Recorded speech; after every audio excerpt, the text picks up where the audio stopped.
ನಮಸ್ಕಾರ. ಇವತ್ತಿನ ಭೂತಗನ್ನಡಿಯಲ್ಲಿ ಪ್ರಮುಖವಾಗಿ 3 ಸ್ಟೋರಿಗಳಿದ್ದಾವೆ. ಒಂದು ರಾಹುಲ್ ಗಾಂಧಿ, ಒಂದು ಪಾಕಿಸ್ತಾನಕ್ಕೆ ಸಂಬಂಧಪಟ್ಟ ಹಾಗೆ, ಮತ್ತೊಂದು ಲೋಕಾಯುಕ್ತದ ವಿಚಾರ. ಎಲ್ಲರೂ ಕೂಡ ಲೋಕಾಯುಕ್ತ ವಿಚಾರದಲ್ಲಿ ಒಂದೇನಾ ಅನ್ನೋ ರೀತಿಯಲ್ಲೂ ಕೂಡ ಒಟ್ಟು 3 ಪ್ರಮುಖವಾದಂಥ ಸ್ಟೋರಿ ಇದೆ. ಮೊದಲನೇದು ರಾಹುಲ್ ಗಾಂಧಿಯ ವಿಚಾರವನ್ನು ನೋಡೋದಾದ್ರೆ, ರಾಹುಲ್ ಗಾಂಧಿ ಥರ್ಡ್ ಫ್ರಂಟ್ ವಿಚಾರ ಈಗ ಅಬ್ಬರಿಸ್ತಾ ಇದೆ, ಜೋರಾಗಿ ಕೇಳಿ ಬರ್ತಿರುವಂತದ್ದು. ಮೋದಿ ಅಂತ ಜಗರ್ನಟ್ ವಿರುದ್ಧ ಅದನ್ನ ಉರುಳಿಸಬೇಕು ಅಂತಂದ್ರೆ ಥರ್ಡ್ ಫ್ರಂಟ್ ಅನಿವಾರ್ಯ, ಅಗತ್ಯ ಇದೆ. ಬಟ್ ಈ ಥರ್ಡ್ ಫ್ರಂಟ್ ನಿಜಕ್ಕೂ ಕೂಡ ವರ್ಕೌಟ್ ಆಗುತ್ತಾ? ರಾಹುಲ್ ಗಾಂಧಿಯವರು ಥರ್ಡ್ ಫ್ರಂಟ್ ವಿಚಾರದಲ್ಲಿ ಇಲ್ಲಿವರೆಗೂ ಕೂಡ ಪ್ರಧಾನಮಂತ್ರಿ ಅಭ್ಯರ್ಥಿ, PM ಅಭ್ಯರ್ಥಿ ಅಂತಲೇ ಬಿಂಬಿತವಾಗಿದ್ದಂಥವರು. ಸೊ ಈಗ ರಾಹುಲ್ ಗಾಂಧಿ ಈಗ ಕಳೆದ ಒಂದು 3-4 ದಿನಗಳಿಂದ ರಾಹುಲ್ ಗಾಂಧಿ ಹಿಂದೆ ಸರಿದಿದ್ದಾರೆ. ನಾನೀಗ PM ಅಭ್ಯರ್ಥಿ ಅಲ್ಲ ಅನ್ನೋ ಮೆಸೇಜ್ ಅನ್ನ ಕಾಂಗ್ರೆಸ್ ಟೀಮ್, ರಾಹುಲ್ ಟೀಮ್ ಕೊಡ್ತಾ ಇರುವಂತದ್ದು. ಯಾಕೆ ಅನ್ನೋದನ್ನ ಡೀಟೇಲ್ ಹೇಳ್ತೀನಿ. ಅದಕ್ಕಿಂತ ಮೊದಲು ರಾಹುಲ್ ಗಾಂಧಿಯವರು ಅದ್ರ ಸಂಬಂಧಪಟ್ಟ ಹಾಗೆ ಒಂದು ಪ್ಯಾಕೇಜ್ ಇದೆ, ಆ ಪ್ಯಾಕೇಜ್ ನೋಡ್ಕೊಂಡು ಬಂದು ಅದರ ಡೀಟೇಲ್ಸ್ ಹೇಳ್ತೀನಿ. ಬದಲಾಯ್ತಾ 19ರ ಪೊಲಿಟಿಕಲ್ ಗಣಿತ. ಮೋದಿ ವಿರೋಧಿ ರಂಗಕ್ಕೆ ಅಚ್ಚರಿಯ ಸಾರಥ್ಯ. ರಾಹುಲ್ ಔಟ್, ರೇಸ್ನಲ್ಲಿ ಮಾಯಾವತಿ, ದೀದಿ ದೇವೇಗೌಡ.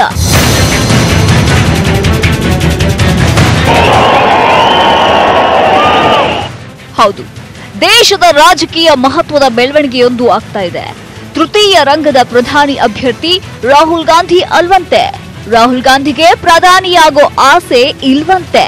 ಬದಲಿಗೆ ಬೇರೊಂದು ಪಕ್ಷದ ಅಭ್ಯರ್ಥಿಯನ್ನ ಕಣಕ್ಕೆ ಇಳಿಸಿ ಬೆಂಬಲ ನೀಡೋದಕ್ಕೆ ರಾಹುಲ್ ಗಾಂಧಿ ಹಾಗೂ ಸೋನಿಯಾ ಗಾಂಧಿ ನಿರ್ಧರಿಸಿದ್ದಾರೆ ಅನ್ನಲಾಗಿದೆ. ಹೀಗಾಗಿ ಬಿಎಸ್ಪಿಯ ಮಾಯಾವತಿ ಅಥವಾ ತೃಣಮೂಲ ಕಾಂಗ್ರೆಸ್ನ ಮಮತಾ ಬ್ಯಾನರ್ಜಿ ಇಲ್ಲವೇ ಮಾಜಿ ಪ್ರಧಾನಿ ಜೆಡಿಎಸ್ ವರಿಷ್ಠ ದೇವೇಗೌಡರ ಹೆಸರು ಚಾಲ್ತಿಗೆ ಬಂದಿದೆ.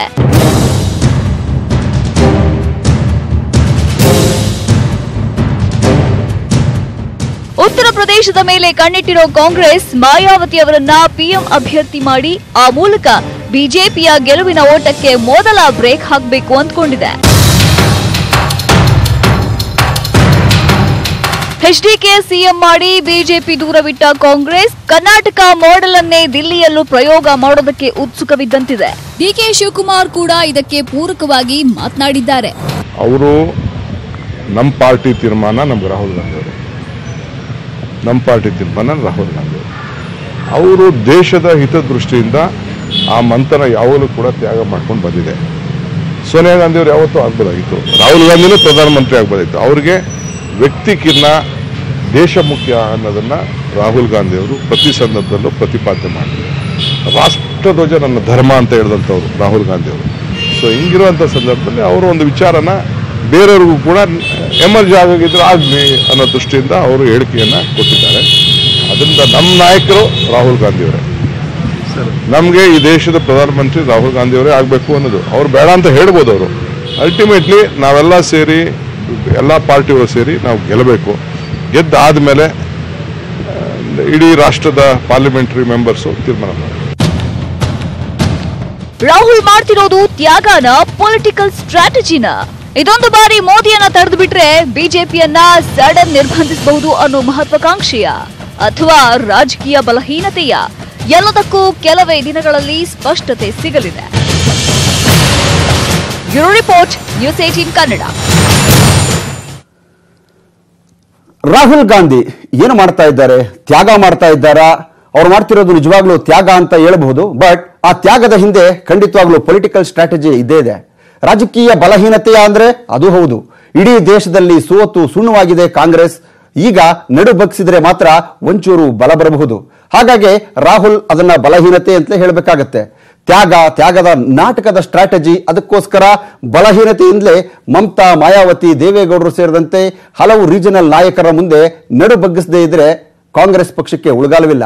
ಸೊ ಮೋದಿಯನ್ನು ಜಗರ್ನಟ್ ಅನ್ನ ಉರುಳಿಸೋದು ಅಷ್ಟು ಸುಲಭವಿಲ್ಲ ಅನ್ನೋದು ಕೂಡ ಸತ್ಯ.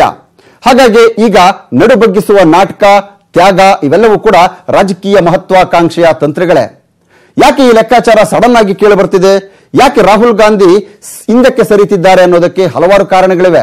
ಅದರಲ್ಲಿ ಪ್ರಮುಖವಾಗಿ ವಾರದ ಹಿಂದೆ ಮಮತಾ ಬ್ಯಾನರ್ಜಿ ಆಡಿದ್ದ ಆ ಮಾತು, ಆ ಮಾತಿಗೆ ಚಾನ್ಸ್ ತಗೊಳ್ಳೋ ಸ್ಥಿತಿನಲ್ಲಿ ರಾಹುಲ್ ಆಗ್ಲಿ ಕಾಂಗ್ರೆಸ್ ಆಗ್ಲಿ ಇಲ್ಲ ಅನ್ನೋದು. ಸೇಮ್ ಕರ್ನಾಟಕದಲ್ಲಿ ನೋಡೋಣ ಅವರೇ ಬರಲಿ ಅಂತ ಇನ್ನೊಂದು ಚೂರು ತಡ ಮಾಡಿದ್ರು ಜೆಡಿಎಸ್ ಜೊತೆ ಸರ್ಕಾರ ಮಾಡೋದಕ್ಕೆ ಅವಕಾಶ ಹೆಂಗ್ ತಪ್ಪಿ ಹೋಗ್ತಿತ್ತೋ ಹಂಗೆ ಇಲ್ಲೂ ಕೂಡ ಆಗಬಾರ್ದು ಅಂತ ರಾಹುಲ್ ಟೀಮ್ ಸದ್ಯಕ್ಕೆ ಎಚ್ಚರಿಕೆಯನ್ನ ವಹಿಸ್ತಾ ಇದೆ. ಎಚ್ಚರಿಕೆ ಯಾಕೆ ವಹಿಸ್ತಿದೆ ಅಂತಂದ್ರೆ ದೀದಿ ಆಡಿದ ಆ ಮಾತು. ದಿಲ್ಲಿಲಿ ದೀದಿ ಹೇಳಿದ್ದು ಏನು ಅಂದ್ರೆ ಎರಡೂ ರಾಷ್ಟ್ರೀಯ ಪಕ್ಷಗಳನ್ನ ದೂರ ಇಡಬೇಕು, ದೂರ ಇಟ್ಟು ನಾವು ಸರ್ಕಾರವನ್ನ ರಚನೆ ಮಾಡಬೇಕು, ನಾನ್ NDA ನಾನ್ UPA ಥರ್ಡ್ ಫ್ರಂಟ್ ಕಟ್ಟಬೇಕು ಅಂತ ಮಮತಾ ಬ್ಯಾನರ್ಜಿ ಅವರು ಹೇಳಿದ್ರು. ಹಾಗಾಗಿನೇ ಅದ್ರ ಜೊತೆಗೇನೆ ರಾಹುಲ್ ಗಾಂಧಿ ಅವರನ್ನ ಹೊಗಳೋದನ್ನ ಬಿಟ್ಟು ಅಖಿಲೇಶ್ ಜಿ ಮಾಯಾವತಿ ಜಿ ಸೇರಿಬಿಟ್ರೆ ಯಾರ ಸಪೋರ್ಟು ಬೇಡ ಅಂತ ಮಮತಾ ಬ್ಯಾನರ್ಜಿ ಅವರು ಹೇಳಿದ್ರು. ಸೊ ಮಮತಾಗೆ ಈಗ PM ಆಗೋ ಮಹತ್ವಾಕಾಂಕ್ಷೆ ಇರೋದಂತೂ ಗುಟ್ಟಾಗುವುದಿಲ್ಲ. ಹಾಗಾಗಿ ತುಂಬಾ ಮುತುವರ್ಜಿ ವಹಿಸಿ ಮೂರನೇ ರಂಗ ಕಟ್ಟೋಕೆ ಹೆಣಗಾಡ್ತಿದ್ದಾರೆ ಮಮತಾ. NDA ಜೊತೆ ಇರೋ ಶಿವಸೇನೆ ಜೊತೆನೂ ಕೂಡ TDP, TRS, BJD ಒಡಿಶಾದ ನವೀನ್ ಪಟ್ನಾಯಕ್, SP, BSP ಸೇರಿದಂತೆ ಪ್ರಮುಖ ಪಕ್ಷಗಳ ಜೊತೆ ಆ ಮುಖಂಡರ ಜೊತೆನೂ ಕೂಡ ಈಗ ಮಮತಾ ಬ್ಯಾನರ್ಜಿ ಮಾತುಕತೆಯನ್ನ ನಡೆಸ್ತಿದ್ದಾರೆ. ಬಟ್ ಮಾಯಾವತಿಗೆ ಗೊತ್ತು, ಏನೇ ರೀಜನಲ್ ಪಾರ್ಟಿಗಳು ಸ್ವೀಪ್ ಮಾಡಿದ್ರೂ ಕೂಡ ತಮ್ಮದೇ ರಾಜ್ಯದ 42 MP ಸೀಟ್ಗಳಲ್ಲಿ 35 ಸೀಟ್ ತಗೊಂಡ್ರು. UPಯಲ್ಲಿ ಮಾಯಾ ಅಖಿಲೇಶ್ ಹೆಚ್ಚು ಸೀಟ್ ತಗೊಂಡ್ರು ಕೂಡ 160 ದಾಟಲ್ಲ ಅನ್ನೋದು ಅವ್ರಿಗೆ ಗೊತ್ತಿದೆ. ಒಂದ್ ವೇಳೆ DMK ಅಥವಾ ಮಹಾರಾಷ್ಟ್ರದ NCP ಸೇರಿದ್ರೂ ಕೂಡ 210 ಹತ್ರ ಬರಬಹುದು. ಆಗ ಮಮತಾಗಾಗ್ಲಿ ಮಾಯಾವತಿಯವರಿಗಾಗ್ಲಿ ರಾಹುಲ್ ಗಾಂಧಿ ಸಹಜವಾಗಿ ಎರಡನೇ ಆಯ್ಕೆಯಾಗ್ತಾರೆ. ಈ ಸತ್ಯ ಕಾಂಗ್ರೆಸ್ಗೂ ಕೂಡ ಗೊತ್ತಿದೆ. ಹಾಗಾಗಿ ನಾನು ಈಗ ಬ್ಯಾಕ್ ಆಗಿದ್ದೀನಿ ಅನ್ನೋ ಮೆಸೇಜ್ ಅನ್ನ ಕೊಟ್ರೆ ನೆಗೋಷಿಯೇಷನ್ಗೆ ರಾಹುಲ್ ಗಾಂಧಿ ಅಥವಾ ಕಾಂಗ್ರೆಸ್ಗೆ ಅದು ಈಸಿ ಆಗುತ್ತೆ.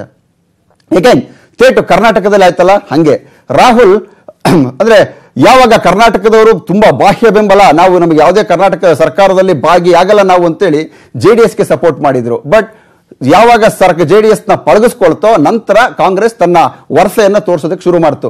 ಹಾಗೇನೆ ಇಲ್ಲೂ ಕೂಡ ನಾಳೆ ಲೋಕಸಭಾ ಚುನಾವಣೆಯಲ್ಲೂ ಕೂಡ ಚುನಾವಣೆಯಲ್ಲಿ ಒಂದಷ್ಟು ಸೀಟುಗಳು ಬಂದ್ರೆ ರೀಜನಲ್ ಪಾರ್ಟಿಗಳು ಹೇಳ್ದಂಗೆ ಕೇಳಬೇಕು, ಸುಮ್ಮನಿರ್ಬೇಕಾಗತ್ತೆ. ಒಂದು ವೇಳೆ ಕಾಂಗ್ರೆಸ್ ಏನಾದ್ರೂ ಕೂಡ 110 ಬಂದ್ರೆ ರಾಹುಲ್ ಗಾಂಧಿ ಕಾಂಗ್ರೆಸ್ ಸಪೋರ್ಟ್ ಬೇಕಾಗುತ್ತೆ ಸಹಜವಾಗಿ. ಆಗ ಕಾಂಗ್ರೆಸ್ಗೆ ಆಪ್ಷನ್ ಸಿಗುತ್ತೆ. ಒಂದು ಬಾಹ್ಯ ಬೆಂಬಲ ಕೊಡಬಹುದು ಆ ಥರ್ಡ್ ಫ್ರಂಟ್ಗೆ, ಸೇಮ್ 1996-98 ಅವಧಿಯಲ್ಲಿ ಕೊಟ್ಟಿತ್ತಲ್ಲ ಅದೇ ರೀತಿಯಲ್ಲಿ ಅವಕಾಶವಾದಿತನಕ್ಕೋಸ್ಕರ ಹಂಗೆ ತೃತೀಯ ರಂಗಕ್ಕೆ ಬೆಂಬಲವನ್ನ ಕೊಡಬಹುದು. ಇಲ್ಲ ಅಂದ್ರೆ ಸರ್ಕಾರದಲ್ಲಿ ಭಾಗಿಯಾಗಿ ಸಿಂಗಲ್ ಲಾರ್ಜೆಸ್ಟ್ ಪಾರ್ಟಿ ಅಂತ PMಗೆ ಕ್ಲೈಮ್ ಮಾಡ್ಕೋಬಹುದು. ಇದೆಲ್ಲ ಆಗೋ ಹೋಗೋ ಮಾತಾ ಅನ್ನೋದು ಗೊತ್ತಿಲ್ಲ.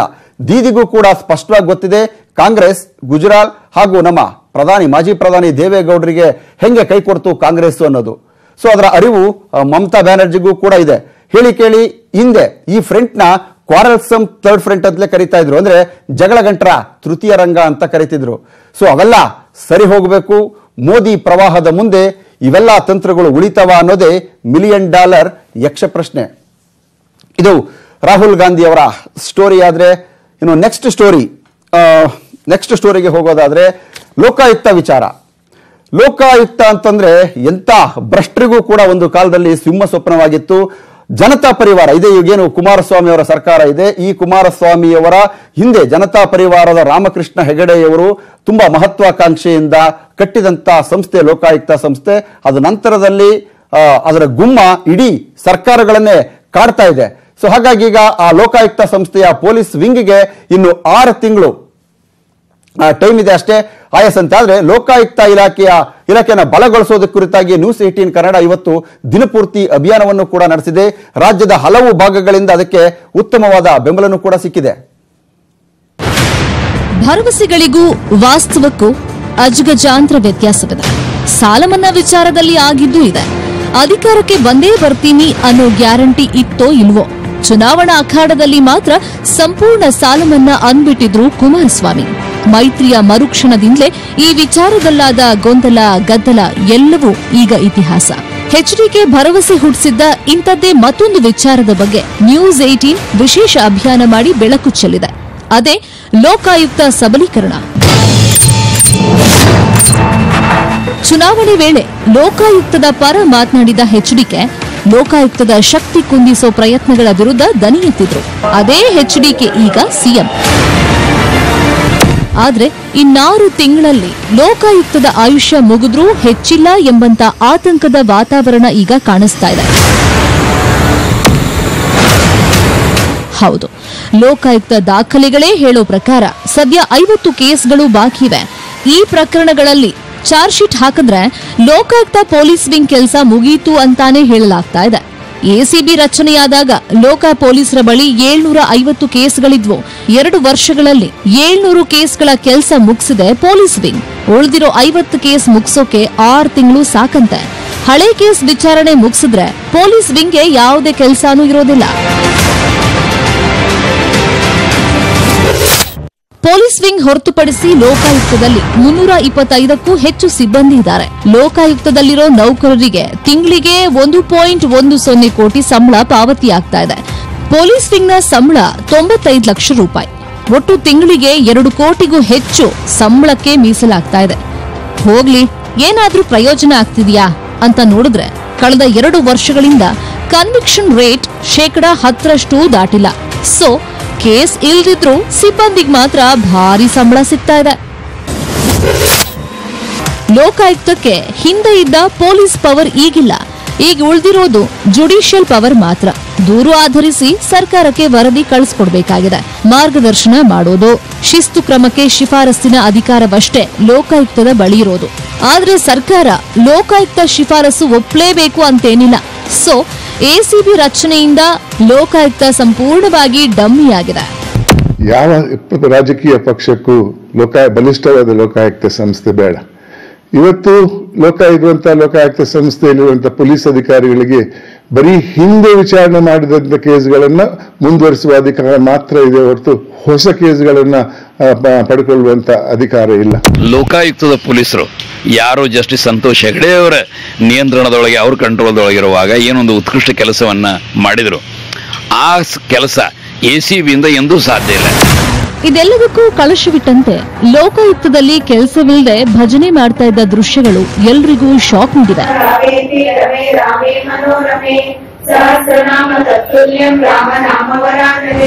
ಇನ್ನು ಇದೆಲ್ಲದರ ಬಗ್ಗೆ ಕೇಳಿದ್ರೆ ಸಿಎಂ ಹೇಳೋದೇನು ಅಂದ್ರೆ, ಸಮಯ ಬೇಕಲ್ಲ, ಇನ್ನು 2 ತಿಂಗಳಾಗಿದೆ. ಎಲ್ಲ ಹಲವಾರು ವಿಷಯಗಳ ಬಗ್ಗೆ ಬ್ಯುಸಿ ಇರ್ತಕ್ಕಂಥ ಹಿನ್ನೆಲೆ ಒಳಗೆ ಲೋಕಾಯುಕ್ತ ಬಗ್ಗೆನೂ ಸರ್ ನಿಮ್ದೇನು ಅಭಿಪ್ರಾಯಗಳಿದೆ ಅದೆಲ್ಲ ಇಂಪ್ಲಿಮೆಂಟ್ ಮಾಡ್ಲಿಕ್ಕೆ ಪ್ರಯತ್ನ ಪಟ್ಟು ಸ್ವಲ್ಪ ಸಮಯಾವಕಾಶ ಕೊಡಿ. ನ್ಯೂಸ್ 18 ಕನ್ನಡ ತನ್ನ ಅಭಿಯಾನ ಮುಂದುವರಿಸಲಿದೆ. ಈಗಾಗಲೇ ರಾಜ್ಯದ ಹಲವು ಭಾಗಗಳಿಂದ ಅಭಿಯಾನಕ್ಕೆ ಉತ್ತಮ ಬೆಂಬಲವೂ ಸಿಕ್ಕಿದೆ. ಮೊದಲೇನು ಲೋಕಾಯುಕ್ತ ಇತ್ತು, ಆ ಲೋಕಾಯುಕ್ತ ದೊಡ್ಡದು ಮಾಡ್ರಿ, ಅದನ್ನ ಬೆಳೆಸ್ರಿ, ಬಲಪಡಿಸಿರಿ. ಆ ಭ್ರಷ್ಟಾಚಾರವನ್ನ ನಿಯಂತ್ರಣ ಮಾಡೋದಕ್ಕೆ ಎಸಿಬಿ ಅಂತದಿಂದ ಸಾಧ್ಯ ಇಲ್ಲ. ಆದ್ರೆ ಭ್ರಷ್ಟಾಚಾರ ರಾಜ್ಯದಲ್ಲಿ ತಾಂಡವಾಡ್ತಾ ಇದೆ. ಇದಕ್ಕೆ ಕಡಿವಾಣ ಹಾಕಬೇಕಾದ್ರೆ ಈ ಸಂಸ್ಥೆ ಅದನ್ನು ಪ್ರಬಲಗೊಳಿಸಬೇಕಂತ ನಮ್ಮ ಆಶೆ ಇದೆ. ಒಂದು ಶಕ್ತಿ ತುಂಬಬೇಕು, ಲೋಕಾಯುಕ್ತ ಬಲಪಡಿಸಬೇಕು. ಸಮಸ್ಯೆಗಳನ್ನು ಜನರು ನೇರವಾಗಿ ಎದುರಿಸ್ತಾ ಇದ್ದಾರೆ. ಲೋಕಾಯುಕ್ತ ಯಾಕೆ ಬೇಕು ಅನ್ನುವಂತ ಈ ಪರಿಸ್ಥಿತಿಯಲ್ಲಿ ಒಂದು ಆದರ್ಶಪ್ರಾಯವಾದ ಸಂಸ್ಥೆ ಬಗ್ಗೆ ಸಿಎಂ ಬೇಗ ಗಮನ ಹರಿಸಲಿ ಅನ್ನೋದೇ ನಮ್ಮ ಕಾಳಜಿ. Bureau report, news 18 Kannada. Lokayukta ಸಂಸ್ಥೆ ಅನ್ನೋ ಆ ಗುಮ್ಮ ಇದೆಯಲ್ಲ, ಆ ಗುಮ್ಮಕ್ಕೆ ಎಲ್ಲರೂ ಕೂಡ ಹೆದರುತ್ತಿದ್ದಾರೆ. ಕಾರಣ, ಯಡಿಯೂರಪ್ಪನವರು ಜೈಲಿಗೆ ಹೋಗಿದ್ದು. ಈ ಬದ್ಧತೆ ಇದ್ರೆ ರಾಜಕಾರಣಿಗಳಲ್ಲಿ ಅಥವಾ ಮುಖ್ಯಮಂತ್ರಿಗಳಲ್ಲಿ ಬಂದಂತ ಸಿದ್ದರಾಮಯ್ಯನವರು ಕೂಡ ಅದನ್ನ ಮಟ್ಟಸವಾಗಿ ಮಲಗಿಸಿದ್ರು. ಕುಮಾರಸ್ವಾಮಿ ಅವರು ಕೂಡ ರೈತರ ಸಾಲ ಮನ್ನಾ ವಿಚಾರದಲ್ಲಿ ಅಧಿಕಾರಕ್ಕೆ ಬಂದ 24 ಗಂಟೆ ಒಳಗಡೆ ನಾನು ರೈತರ ಸಾಲ ಮನ್ನಾ ಮಾಡ್ತೀನಿ ಅಂತಂದ್ರು. ಫೈನಲಿ ಏನೋ 1 ತಿಂಗಳು ಟೈಮ್ ತಗೊಂಡ್ರು, ಮಾಡಿದ್ರು. ಬಟ್ ಲೋಕಾಯುಕ್ತ ವಿಚಾರದಲ್ಲಿ ಇನ್ನೂ ಟೈಮ್ ಇದೆಯಲ್ಲ ಅಂತ ಹೇಳ್ತಾರೆ. ಇದು ಪ್ರಮುಖವಾದಂತ ಭ್ರಷ್ಟಾಚಾರದ ವಿಚಾರ. ಎಲ್ಲರೂ ಕೂಡ ಭಜನೆ ಮಾಡ್ತಾ ಇದ್ದಾರೆ ಲೋಕಾಯುಕ್ತ ಆಫೀಸ್ ಒಳಗಡೆ.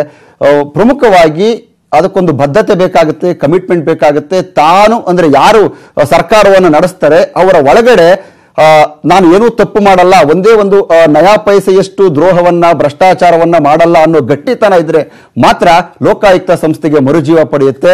ಇಲ್ಲ ಅಂತಂದ್ರೆ ಯಡಿಯೂರಪ್ಪನವರಿಗಾಗಿರೋ ಗತಿ ನಮಗೆಲ್ಲಾಗುತ್ತೋ ಅಥವಾ ಯಾವ ಲೋಕಾಯುಕ್ತರು ಬಂದು ನಮಗೆ ಅದು ಮುಳುವಾಗುತ್ತೋ ಅನ್ನೋ ಭಯ ಯಾರಿಗಿರುತ್ತೆ.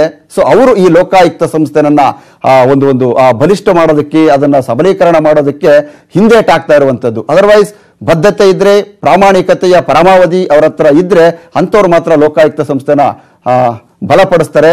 ನನಗೆ ಅಂದ್ರೆ ಕುಮಾರಸ್ವಾಮಿ ಅವರ ಅವಧಿಯಲ್ಲಿ ಲೋಕಾಯುಕ್ತ ಸಂಸ್ಥೆ, ಸಿದ್ದರಾಮಯ್ಯರ ಅವಧಿಯಲ್ಲಿ ಯಾವ ರೀತಿಯಾಗಿತ್ತೋ ಅದು ಮುಂದುವರಿದ ಭಾಗವಾಗುತ್ತೆ ಹೊರತು ಮುಂದುವರಿಯೋ ಲಕ್ಷಣಗಳಿಲ್ಲ. ಒಂದು ವಿರಾಮ ತೆಗೆದುಕೊಂಡು ಬರ್ತೀನಿ. ವಿರಾಮದ ನಂತರ ನಲ್ಪಾಡ್ ಬದಲಾಗಿದಾನ ನಿಜವಾಗ್ಲೂ ಅಥವಾ ಬದಲಾಗುವ ನಾಟಕವನ್ನ ಇವತ್ತು ಆಡಿದ್ರ ಹೇಳ್ತೀನಿ ಒಂದು ವಿರಾಮದ ನಂತರ. ನಲ್ಪಾಡ್ ಹ್ಯಾರಿಸ್ ವಿದ್ವತ್ಗೆ ಹಲ್ಲೆ ಮಾಡಿದಾಗ ನ್ಯೂಸ್ 18 ಕನ್ನಡ ತುಂಬಾ ಜೋರಾಗಿ ಸುದ್ದಿ ಮಾಡಿತ್ತು. ನಲ್ಪಾಡ್ಗೆ ಗೂಂಡ, ರೌಡಿ, ಆಡಬಾರದ ಮಾತನ್ನೆಲ್ಲ ಕೂಡ ಅಂದ್ರೆ ಆ ಸಂದರ್ಭದಲ್ಲಿ ನ್ಯೂಸ್ 18 ಒಂದು ಚಾನೆಲ್ ಮಾಧ್ಯಮವಾಗಿ ಆಡಿತ್ತು. ಈಗ ನಲ್ಪಾಡ್ ಹೊರಗೆ ಬಂದಿದ್ದಾರೆ. ಹೊರಗೆ ಬಂದಂತ ನಲ್ಪಾಡ್ ಬದಲಾಗಿದ್ದಾನ? ಅನುಭವ ಹೇಗಿದೆ? ಒಂದು ಮಾಧ್ಯಮ ಸಹಜವಾಗಿ ಒಂದು ಸುದ್ದಿಯನ್ನ ಬೆನ್ನತ್ತುವ ಕರ್ತವ್ಯದಲ್ಲಿ ಇವತ್ತು ನಲ್ಪಾಡ್ನ ಮೊದಲು ಮಾತಾಡಿಸಿದ್ದು ನ್ಯೂಸ್ 18 ಕನ್ನಡ.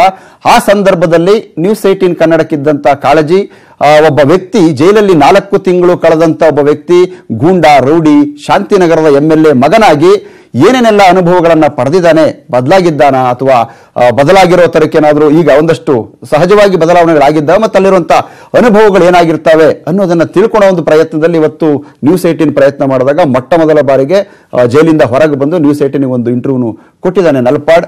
ಆ ಸಂದರ್ಭದಲ್ಲಿ ನನ್ನಿಂದಾಗಿ ನನ್ನ ಇಡೀ ಫ್ಯಾಮಿಲಿ ತಲೆ ತಗ್ಸುವಂತ ಕೆಲಸವನ್ನ ನಾನು ಮಾಡಿದ್ದೀನಿ. ಇನ್ನು ಮುಂದೆ ಅಂತ ಕೆಲಸನ ಮಾಡಲ್ಲ. ನನ್ನ ತಾತ, ನಮ್ಮಪ್ಪ ನನಗೆ ತುಂಬಾ ಹೆಮ್ಮೆ ಅನ್ಸುತ್ತೆ ಅವ್ರನ್ನೆಲ್ಲ ನೋಡಿದ್ರೆ.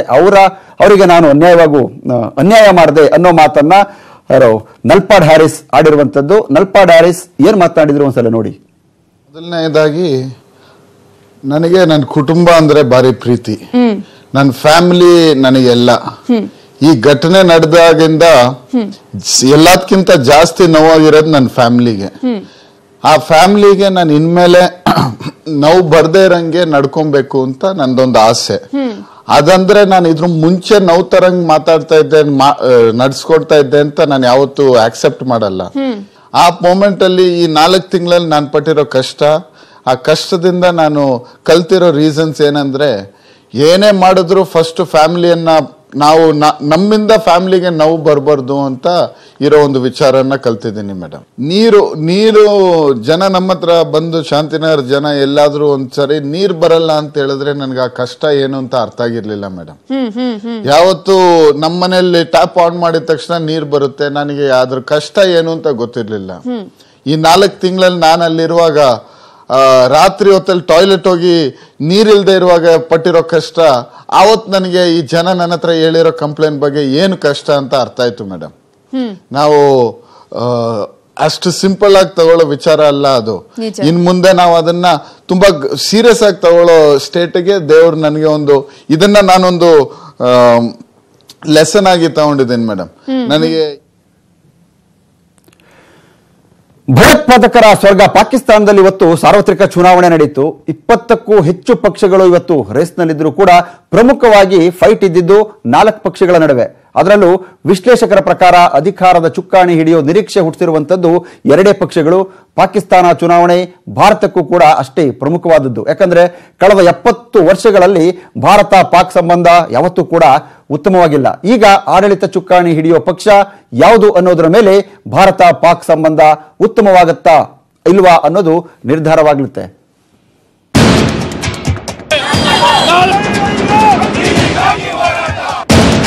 ಕಾವೇರಿ ವಿಚಾರದಲ್ಲಿ ಕರ್ನಾಟಕ, ತಮಿಳುನಾಡು ಹೇಗೆ ಕಿತ್ತಾಡಿಕೊಂಡೇ ಬಂದಿವೆಯೋ, ಕಾಶ್ಮೀರ ವಿಚಾರದಲ್ಲಿ ಭಾರತ, ಪಾಕಿಸ್ತಾನ ಕಿತ್ತಾಡಿಕೊಂಡೇ ಬಂದಿವೆ. ಪಾಕಿಸ್ತಾನದಲ್ಲಿ ಈವರೆಗೆ ಆಡಳಿತದ ಚುಕ್ಕಾಣಿ ಹಿಡಿದ ಪ್ರತಿಯೊಂದು ಪಕ್ಷವು ಕಾಶ್ಮೀರ ವಿಚಾರವನ್ನೇ ರಾಜಕೀಯ ದಾಳವಾಗಿಸಿಕೊಂಡು ಭಾರತದೊಂದಿಗೆ ಕಿತ್ತಾಡುತ್ತಾ ಭಯೋತ್ಪಾದಕರನ್ನ ನಮ್ಮ ಗಡಿಯೊಳಕ್ಕೆ ನುಸುಳಲು ಅವಕಾಶ ಮಾಡಿಕೊಡುತ್ತಾ ಬಂದಿದೆ.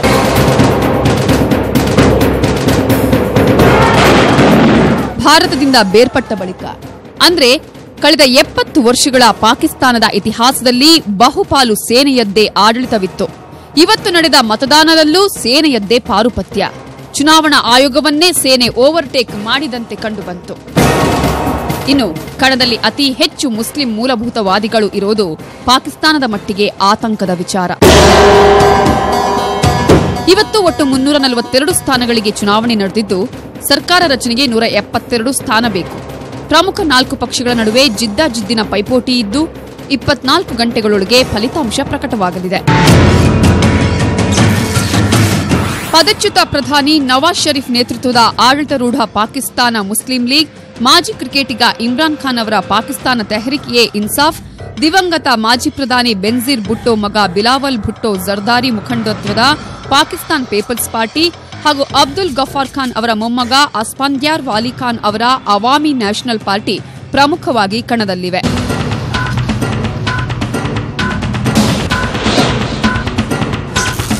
ಪ್ರಮುಖವಾಗಿ ಪ್ರಧಾನಿ ರೇಸಲ್ಲಿ ಪಿಟಿಐ ಪಕ್ಷದಿಂದ ಇಮ್ರಾನ್ ಖಾನ್, ಪಿಎಂಎಲ್ಎನ್ ಪಕ್ಷದಿಂದ ಶಹಬಾಜ್ ಶರೀಫ್ ಹಾಗೂ ಪಿಪಿಪಿ ಪಕ್ಷದಿಂದ ಬಿಲಾವಲ್ ಭುಟ್ಟೋ ಜರ್ದಾರಿ ಪೈಪೋಟಿಯಲ್ಲಿದ್ದಾರೆ. ಇನ್ನು ಪಾಕಿಸ್ತಾನ ಚುನಾವಣೆಯ ಈ ಬಾರಿಯ ವಿಶೇಷತೆಗಳು 2. ಒಂದು, ಪ್ರಮುಖ 4 ಪಕ್ಷಗಳ ಪ್ರಣಾಳಿಕೆಗಳಲ್ಲಿ ಕಾಶ್ಮೀರ ವಿಷಯವನ್ನ ನಿರ್ಲಕ್ಷಿಸಲಾಗಿದೆ. ಇನ್ನೊಂದು ವಿಷಯ ಅಂದ್ರೆ ಇದೇ ಮೊದಲ ಬಾರಿಗೆ ಪಾಕಿಸ್ತಾನ ಚುನಾವಣೆಯಲ್ಲಿ ಸಾಮಾಜಿಕ ಮಾಧ್ಯಮಗಳನ್ನ ಅತ್ಯಂತ ವ್ಯಾಪಕವಾಗಿ ಬಳಸಿಕೊಂಡಿರೋದು. ಪ್ರಣಾಳಿಕೆಗಳಲ್ಲಿ ಪ್ರಮುಖವಾಗಿ ಅಭಿವೃದ್ಧಿ, ಬಡತನ ನಿವಾರಣೆ, ಉದ್ಯೋಗ ಸೃಷ್ಟಿ, ಭಯೋತ್ಪಾದನೆ ನಿಗ್ರಹಕ್ಕೆ ಆದ್ಯತೆ ನೀಡಲಾಗಿದೆ. ಇನ್ನೊಂದೆಡೆ ವಾಟ್ಸ್ಆಪ್, ಫೇಸ್ಬುಕ್ ಮತ್ತು ಇನ್ಸ್ಟಾಗ್ರಾಂ ಮೂಲಕ ಭರ್ಜರಿ ಪ್ರಚಾರ ಮಾಡಲಾಗಿದೆ. ಈಗ ಮತದಾನ ಮುಗಿದಿದ್ದು ಹಿಂಸಾಚಾರವಿಲ್ಲದೆ ಪಾಕ್ ಚುನಾವಣೆ ಮುಗಿಯಲು ಸಾಧ್ಯವೇ ಇಲ್ಲ. ಪಾಕಿಸ್ತಾನದ ಮತದಾನವೇನೋ ಮುಗಿಯಿತು, ಇನ್ನೇನು ಫಲಿತಾಂಶ ಕೂಡ ಹೊರಬೀಳಲಿದೆ.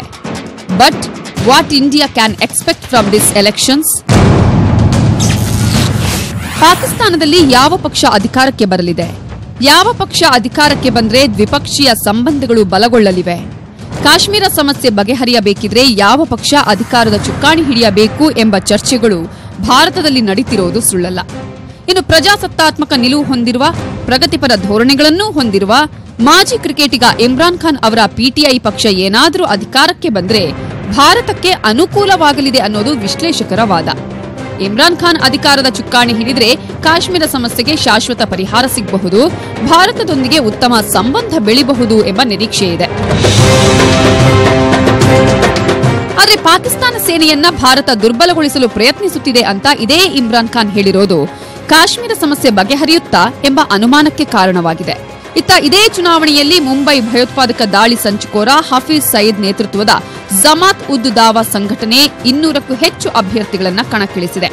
ಆದರೆ ಹಫೀಜ್ ಸಯೀದ್ ಚುನಾವಣೆಯಲ್ಲಿ ಸ್ಪರ್ಧಿಸಿಲ್ಲ. Anyway, let's wait for the result.